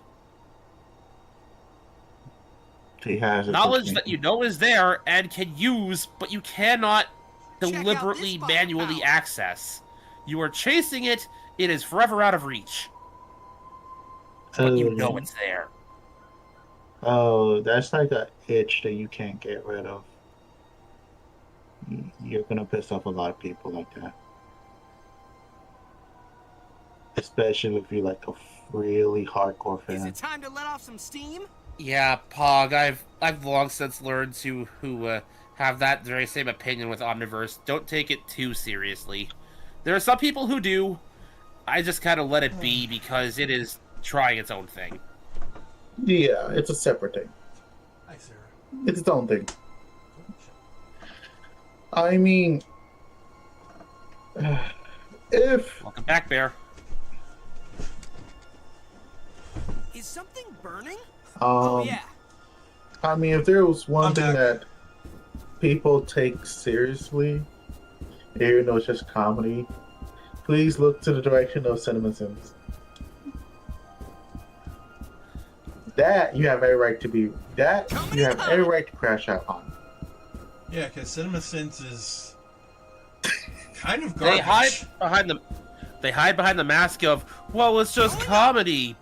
Don't take it too seriously, and then proceed to, between their supposed jokes, make actual criticisms trapped. I need to be fair. that are nigh indistinguishable from their jokes. To be fair, they do point out severe plot holes. A lot of the times it's only a plot hole because they didn't watch the rest of the movie before they made that assumption. Or pretend that they didn't watch the rest of the movie before they made that assumption. I mean, there's some things I agree with. Or a movie where it's Go ahead. it's like, no, that plot hole is not a plot hole. It is a plot point that is resolved later if you would just keep watching, ya Nimrod. Damn, already? I mean, The Birdman, yeah, a YouTuber by the name of The Birdman has made a comedy series out of dismantling CinemaSins videos like that, and there is one particular recurring sin that I feel the need to quote verbatim. Jeremy makes a pop culture reference that isn't a sin of the movie cliche. I mean, I've seen. Take that! When they were talking about Maleficent, they said that metal obviously is dangerous to Maleficent and her species. But then when you see them in a movie, you see them touching metal, you see them. I was like, isn't it this poisonous? Yeah. So, Pog says there's also the fun feature of the Omnitrix that if Ben's about to die, it automatically activates, or it's just put into a situation where if it is going to be removed, it will automatically activate. Oh, Or right, bench just in the life. user preservation feature. Yeah. No, it's actually true. Not the original series, but the rebooted ones. They actually did mention that when Ben was grabbing that bomb in space, Ben figured, wait, maybe the Omnitrix automatically turns me into an alien to the situation. So I figured, let me put myself in a galactic level and let the Omnitrix do its thing. You see Ben transform into like 15 aliens. At some point, it becomes the alien for that situation and cancels it. So what happened here was that, remember what I mentioned about meeting the Quantumalia and seeing the Big Bang? Well, same episode here. Ben goes out there to contain the villain's version of the Big Bang to prevent him from making the universe in his image. And he later explains, I figured the Omnitrix had a failsafe that wouldn't let me die, so I just went for it. The guy literally did that at a whim. In doing so, he held the Big Bang in his hands, cycling through every alien he'd unlocked in the Omnitrix up to that point, siphoning off energy until one alien in particular could safely hold it. Oh yeah, that was just hilarious. It's like, dude, you're gonna get yourself killed just because you figured. Instead of, I figured the Omnitrix won't let me die. He was right. But he could be wrong. It's on a whim. you also Thing gotta, is, though, he'd already been proven right prior to that.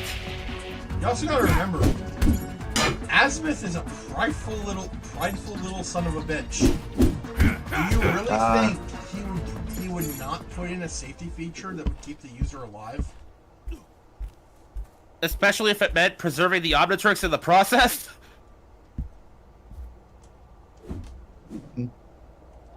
Oh, that's right. Like, Oh, Azimuth is the smartest being in 3, arguably 5 galaxies. Of course he'd come up with a failsafe that intense. Oh, I know what Pog is referring to. He's referring to Death Battle. Yeah. Also, like, Yeah, Ben Tennyson versus Green Lantern. I've seen that. In Mekumon's expanded Omniverse story, this Galvin, this crazy little well, he's not really a gremlin, but Azimuth had This psychotic little frog.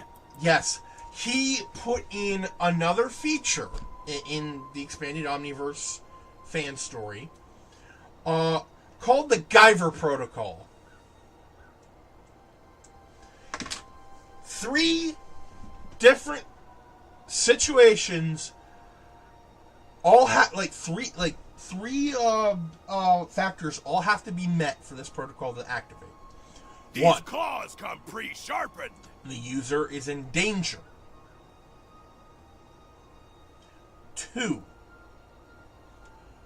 none of the currently unlocked aliens would stand a chance against whatever the user is facing. 3, Who you calling, the kitty? enemy in question is a Guyver unit.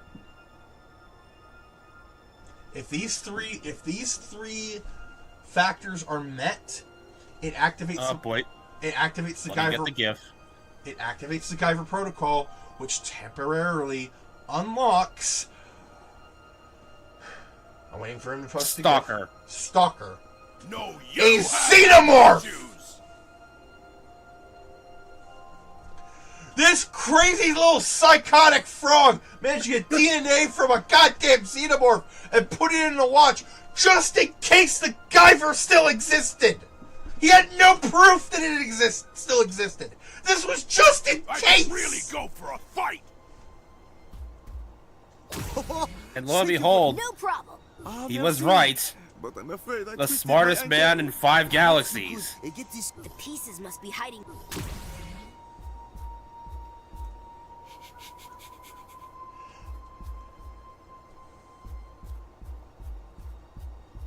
Well, 3, arguably 5, but still, the smartest being in a very, very big area of effect.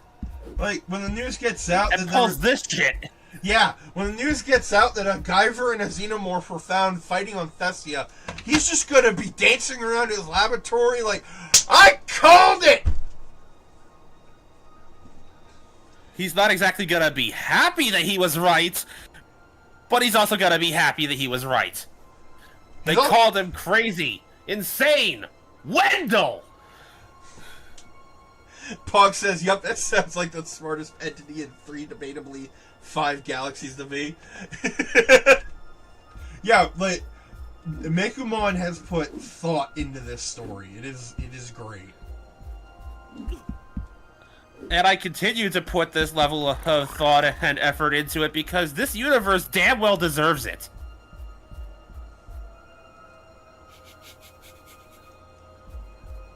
It is a big place with a lot of species, and frankly, to put any less than maximum effort in there would be a disservice.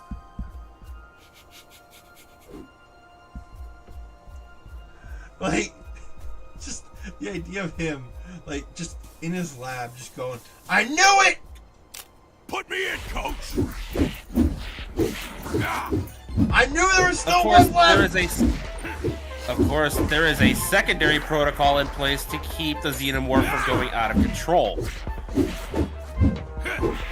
Once even one of the circumstances surrounding the Guyver protocol is no longer a problem, say the user is no longer in danger as they manage to escape, the DNA sample of the xenomorph is relocked.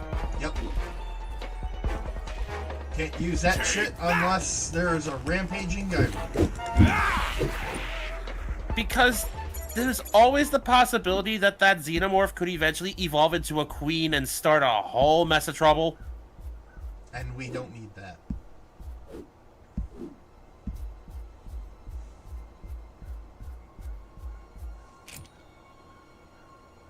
Wait, I need 3 gear. Damn, okay. Mm-hmm.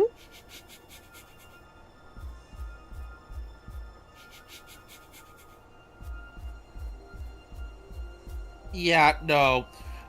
Like, we have to acknowledge, Pog, that Death Battle basically only lets win who they want to win, and they will make up whatever excuse is necessary to do so under the guise of research. There are times where they will be respectful to the loser. Over there! And it's more often than you think, actually. But there's always that one that slips through the cracks. Like the And just often enough that I don't really watch Death Battle anymore. like when Guts from Berserk was fighting fucking I don't even know who it was. It was some dude. I don't fucking know. It wasn't the Soul Edge fight. It was a different fight. Goddamn mystery. Yeah.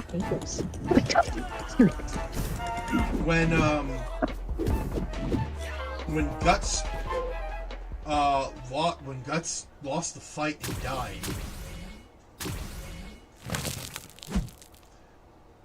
he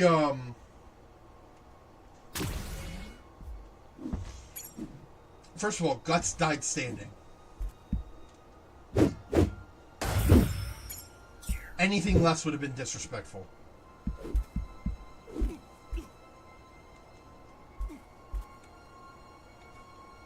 And once he died, his curse mark started bleeding, which means that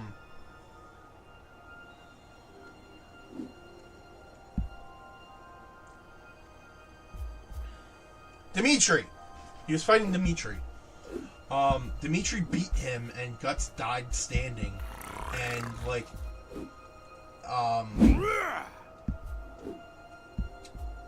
instead of just letting Guts get devoured by the demons, Dimitri, like, still wounded after his fight with Guts, went off to fight the demons to keep Guts' soul safe. Take that!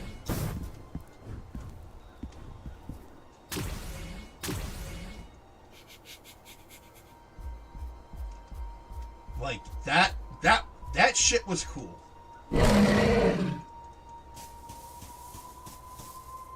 There's also the Goku versus Superman fights. Because like all three of them. Yeah, by the end of the third one, like the two of them are clearly friends, and they're just doing this for shits and giggles.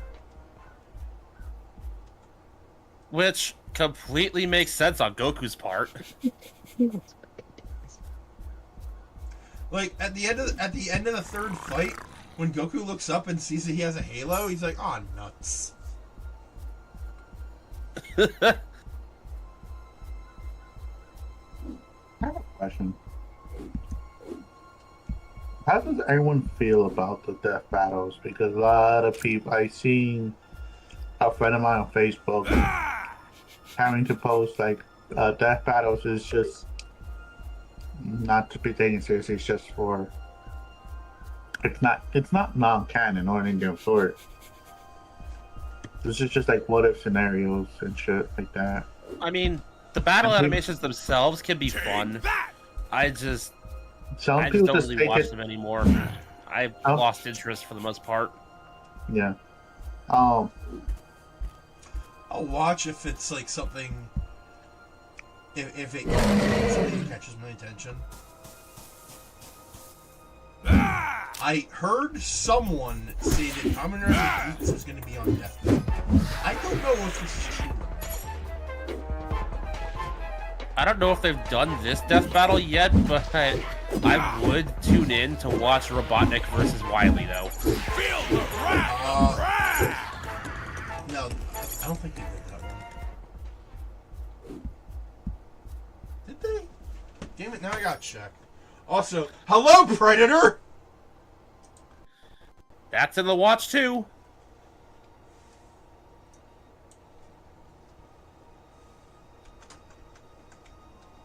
It's for a different contingency plan, but it's in there.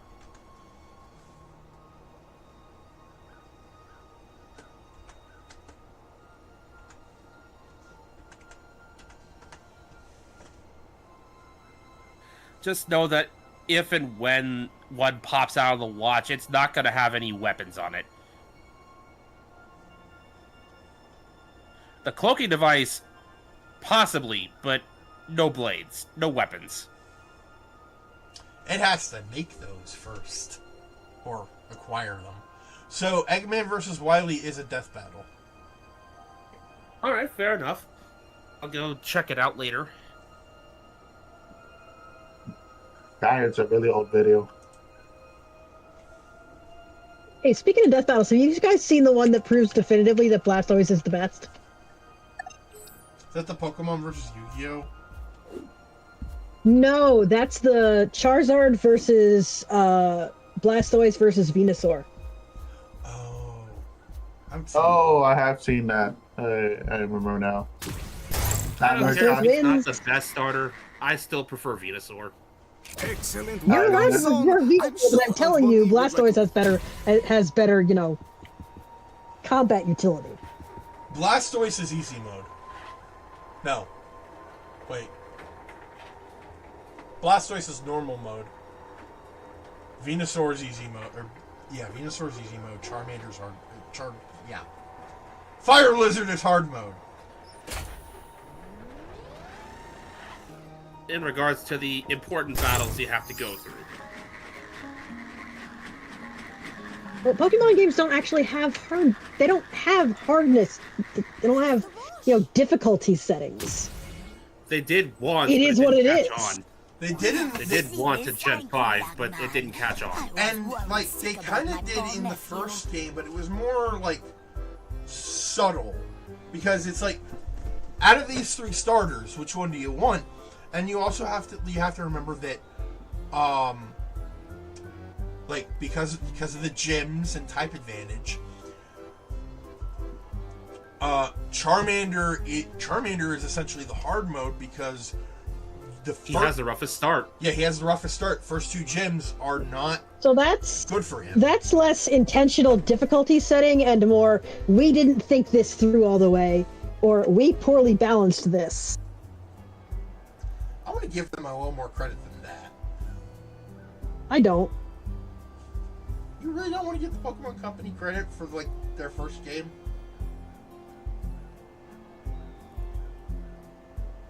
So, I'm not saying it's a bad game. What I'm saying is that is not deliberate difficulty setting.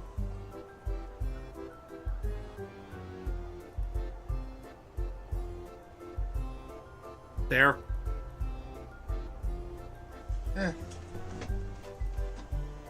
No problem. It is one of the only gens where, you know, the different starters, one is demonstrably better than the others, and another is demonstrably worse than the other two. And in the case They of the got Gen better 1 at- games, performance-wise, Venusaur was your best pick.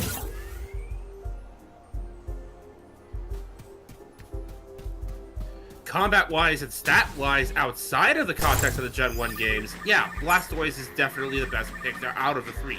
I will not deny you that. Water pressure, Okay, powerful that's enough to literally punch all I through wanted. steel, is not to be fucked with. Yeah, literally all I wanted, dude. But yeah. So it's not as well balanced as they eventually started to be. I'm not blaming them for this. But to say that it is a deliberate choice to choose like easy mode and hard mode, that's giving them too much credit. Like I said, Pokemon only had deliberate difficulty settings once. That was in the Gen 5 games. and it didn't catch on because in order to actually access these settings, you had to jump through some hoops. And frankly, nobody enjoyed it anyway. In other words, you had to either have a second DS and a copy of the other version, or have a friend who had a DS and a copy of the other version if you wanted to unlock the easy and hard modes for each other. You were in normal mode by default. And really all the hard mode boiled down to was, oh, hey, look at that, a general level and or stat increase for all the NPC trainers. Are you running late? No different Pokemon, no new strategies, just, oh, hey, the numbers are higher.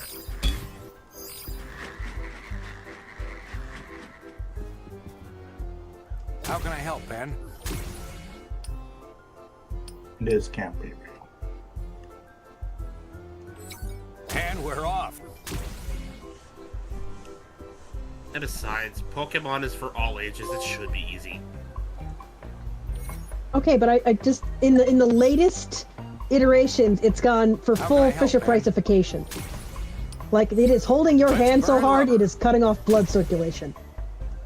Oh, that's because of the new. I will grant you that one. Like, oh, shit. there is such a thing as too easy. I'm just gonna say this. In Pokemon Legends ZA, if you want the legend of that game, Zygarde, good fucking luck. Is this the bit where I tell you that I beat the game in 3 days and I also have Zygarde? How did you avoid his attacks? Dodge, motherfucker! There's a whole ass button for it. I was! Less Pokemon, more Dark Souls! I was dodging! It didn't work! I guess you didn't dodge harder? Okay, so I'm sorry. All but one of his attacks has a safe zone somewhere in it. When he starts to do attack, because they wind up and they start the stuff that doesn't do anything, but it shows you it's happening. What you do is you get to where you know the safe zone for that attack is, and you stay there. And then for the one where it sweeps the entire arena, you dodge repeatedly, over and over and over. You'll essentially phase through the attack. Okay. Again, less Pokemon, less Legend of Zelda, more Dark Souls. Because I fought Zygarde 3 times, and he kept kicking my Like, ass. I've beaten entire Zelda games without dodging once. If one is available, I'm just But gonna in this save one, my you really Master do need Ball to use the for dodge button. If one is available, I'm just gonna save my Master Ball for it, Yeah, get an sure. earliest opportunity, and avoid the fight entirely. You can't avoid the fight. Oh, sweet summer child, no. No. There's no cheesing it. I understand now. No, so here's the thing. It's like the how far are you in ZA? I have not even started yet, for I do not own the game. Okay, if you might mind a brief spoiler, it functions the same way. Did you play Legends Arceus? Yes, at the moment I am filling up my Pokédex to eventually challenge Arceus itself. What you need to do. Okay, so for the catching of certain Pokemon, it won't be a regular interaction where you can attack and sort of throw a ball whenever you like. You have to beat them like they are a boss battle from an entirely separate franchise, and then and only then will you get the opportunity to throw any old ball at it and it'll automatically catch. Yep. So quite literally, Bear beat it here. to near death. No, beat it fully to death. And then while it's, dazed or whatever. Remember, it's Pokemon. You beat it until it faints. Either way, you have to beat it until its HP is 0, and then a cutscene will play, allowing you to throw. Oh, it's still twitching. Kick. throw any Pokeball at it and it will catch. There are some cases where this is not the case, like the fight with Mewtwo. I just didn't have the Master Firstly, Ball. Bear, you wanna play on its type weaknesses. You want to manage your Mega Energy. Well, you want to use good Pokemon for this. Level 100s, alphas if you can manage. Follow the path of fire to the mouth. Generally, you gotta swat up for this fight. Okay. This isn't just one of those, oh, I will lead you to the... It isn't like the mainstream games where it's gotten to, this side character you don't like will lead you to the where the legendary Pokemon is, and then hold your hand as you catch it. Like any other Pokemon. Not like that at all. I mean, I figured that eagerly await the moment someone catches that Zygarde with nothing but a level 1 Magikarp. That's not good. You know! Okay, I'm not gonna lie, Zygarde is really fun to use. Whether it works or not, you know someone out there will be crazy enough to try. I mean, there were speedrunners crazy enough to run immediately from the Plateau of Beginnings all the way to Hyrule Castle. Just because... On 3 hearts. In their skivvies. Just because... In their skivvies! They're gonna yearn Ganon to death. Just because someone said they could. Just because someone said you couldn't, or more accurately, I believe the original quote was "shouldn't." Well, no, like they, if I remember correctly, the people presenting the game said you can do this.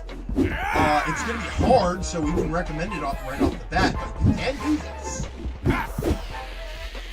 Yeah, don't though. Challenge accepted, said the gamers. The speedrunners. Like, I'm glad they're having fun, but I do not want my games to be designed around catering to those crazies. Like, I don't want to say speedrunning is playing the game wrong, but if you have to break the game to have your fun, there's clearly a different genre meant for you. Oh, I mean... I've seen speedruns of the game Bear is playing right now. Seriously? Yes. Speedrun, I'm so sorry. It's like Rule 34. If the video game exists, there is a speedrun. That would explain why there's a speedrun of Cooking Mama. Yeah, there is a speedrun of Cookie Mama. There's a speedrun of everything. So, I suppose in fairness, the speedrunning community gave older games new life. Take a look at Battle for Bikini Bottom or, once again, Scooby-Doo Night of 100 Frights, and you'll see it. Or, like... Speedrunners gave those games whole new life. Or like any of the Mega Man games.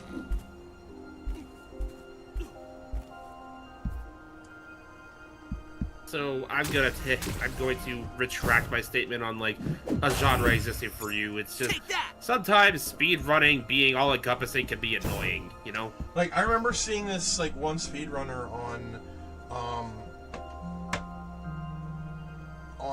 Yo Video Games. Like, who... just circling around real quick.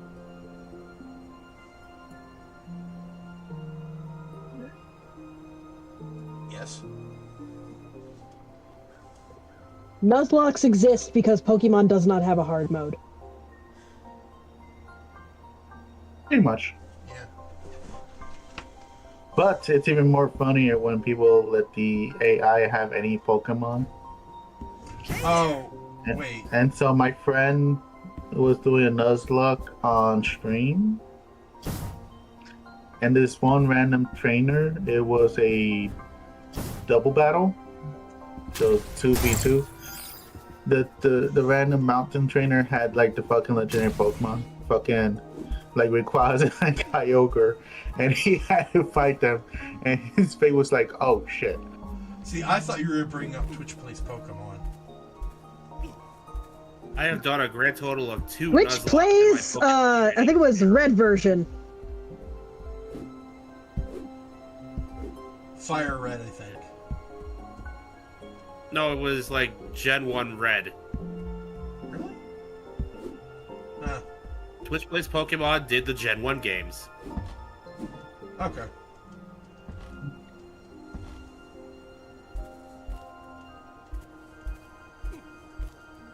I love that Wrath is like the cat is the climber. That's gonna be really good at it. I know, that's why I think this is funny. Considering Wrath's personality on the TV show, whose main punchline is, "Let me tell you something, Calvin. Let me tell you something, Calvin 11." He is meant to be a parody of old school wrestlers. Let me tell you something, new partner that I never wanted in the first place, but I'm begrudgingly beginning to like in spite of myself. Over there! No way. From the first handful of episodes of Ben 10 Omniverse, Maria, you're welcome. You know what's funny? They could have done a little more jokes with it. Get back! If they could be allowed to make a sex joke, it would be hilarious. No, they were allowed to make any Hulk Hogan jokes. I know, but if they could make a sex joke, it would have been hilarious. No, just think about it. Wrathomania. Oh my god. Wrathomania! Let's go! Fuck Hulkamania, let's go with Wrathomania!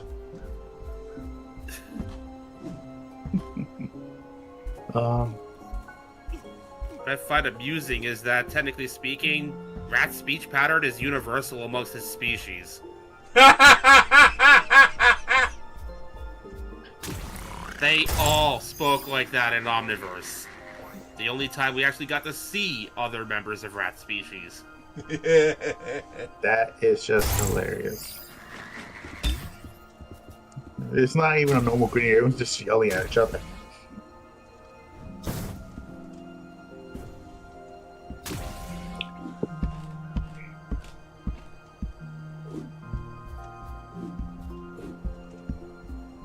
Their entire culture is based around professional wrestling to the degree that the majority of clothing available on that planet is basically wrestling uniforms. Masks optional. Aha! A mouth of the cave! Oh my god, I know a couple of people will be very happy about that.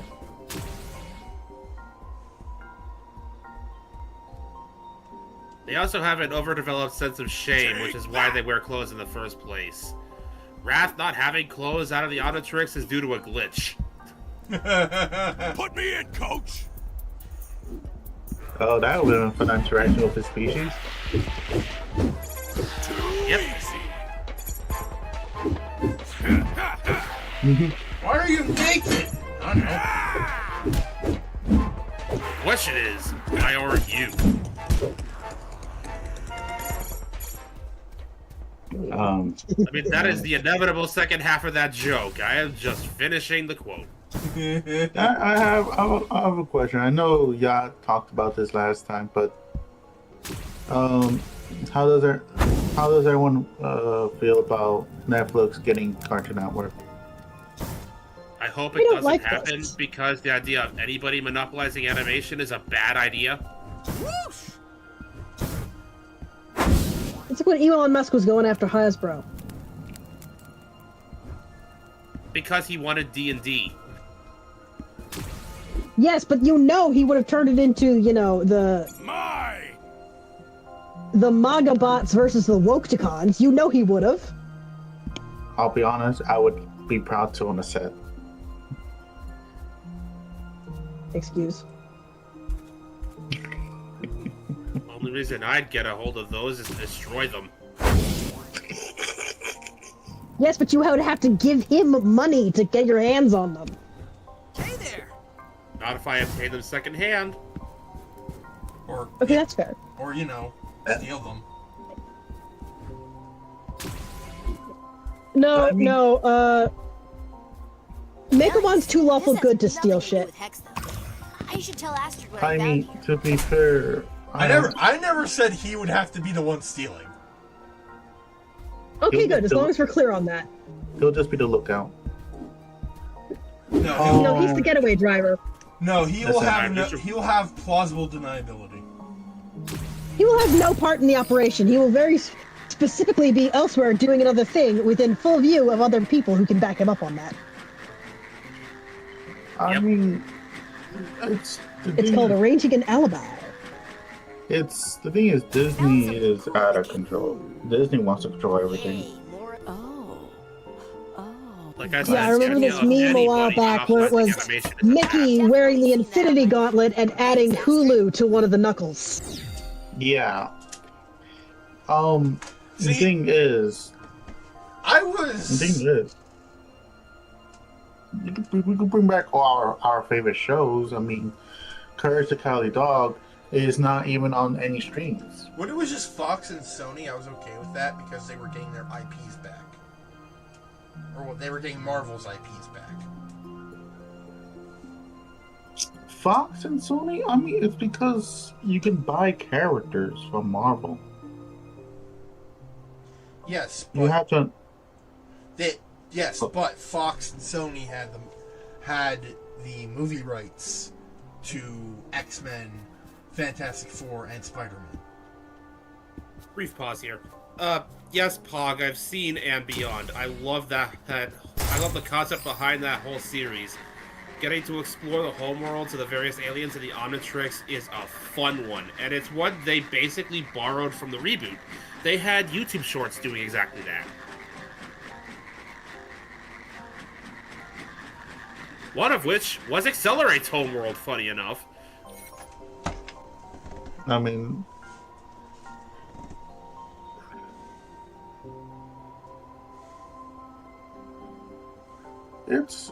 It's just like, it is a monopoly, but at the same time, Cartoon Network is technically falling apart because the president doesn't seem to know what the fuck she's doing. The last person who bought up Cartoon Network admitted that they only did so to sell it later. See? This is why I don't watch Cartoon Network anymore. I just hover around MeTV Tunes. It's basically Cartoon Network circa 1992 in there. Alright, well, we are at 2 hours and 4 minutes, so I am going to leave it here for today.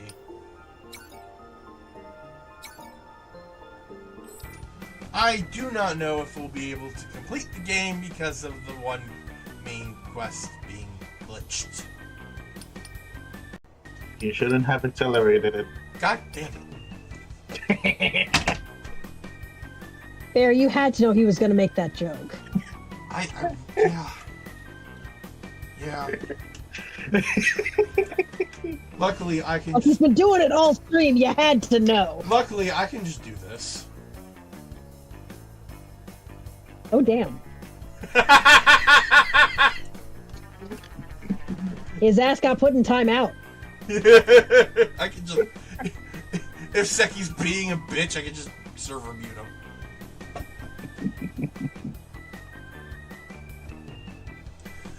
Anyways, we were signing off? Yes. Let me bring up the home page. There we go. That better be my Transformers package.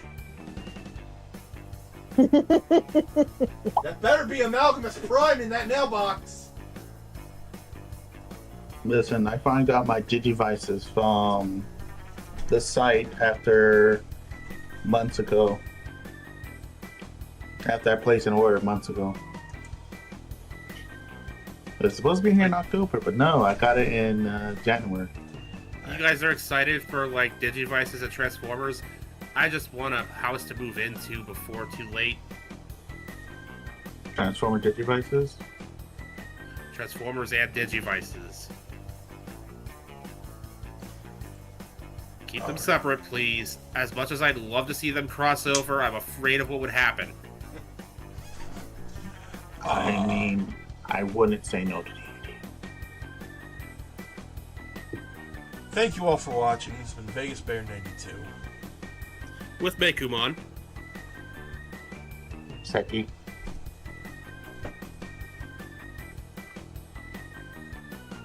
Archibald.